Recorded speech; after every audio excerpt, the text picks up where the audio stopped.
How serious is the threat of, quote, regulation of social media like Twitter? And then what would the effect be, or what has the effect been today on the stocks of those companies?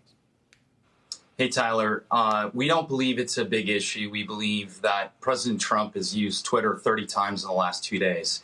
So we don't believe it's stifling free speech. We think what Twitter did was the right thing, which is just simply clarify a comment. And we think that that's a good thing for the end user.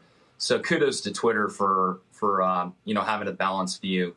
We don't believe that regulation will have a material impact because everyone is subjected to the same overhang. Amazon, Facebook, Google, they all have the same rolling concern around regulation. And we've said this for years, that if you look at Microsoft, if you didn't buy Microsoft or own Microsoft stock during the regulatory overhang of the EU trying to break them up, you missed a $30 to $180 run. And so the point is that you look at Facebook off, almost at a 52-week high here, an all-time high. The regulation's been a rolling wave, and we just don't believe it will impact shareholders long-term. Advertisers simply don't care right now. We spoke to a major advertiser yesterday. Unless it impacts the ability for these companies to attract end users, the advertisers will continue to spend increasingly more as we spend more time at home as well. We're online.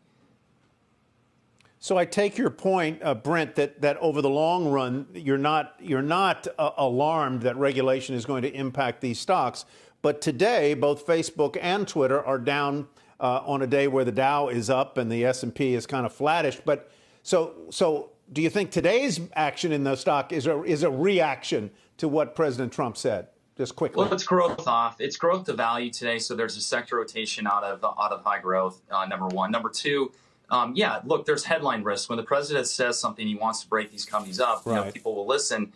But the point is we think that ultimately they won't be broken up. There won't be material impact. And we've seen this, again, for years, decades in tech, that there was going to be some massive breakup, and it hasn't happened. So the point is that for long-term investors, it's more noise. And fundamentally, we think these are great position stories. And again, more headline risk than fundamental risk. And if one gets impacted, they all get impacted. So this is not a direct target to one. So I would not be concerned as a Twitter shareholder. Oh, good, clear answer. Thank you, James. Let me turn to you. The social media, quote, bias has been something that has been under the skin, under the fingernails of the Trump administration and of the Republican Party and conservatives more broadly. So this then is a bubbling up of a long simmering animus, I think is not too strong a word to use there, between conservatives and social media. Right or wrong? No. Older viewers may remember conservatives had a lot of problem with, the regular media, TV, newspapers. And now that concern in the internet age has come with social media companies where they feel they're suppressing speech. And the reason I think it's actually important, and I think it's important for investors, because in the past, tech companies had friends in Washington. There were plenty of people who viewed these as great American national champions. They create a lot of innovation and jobs.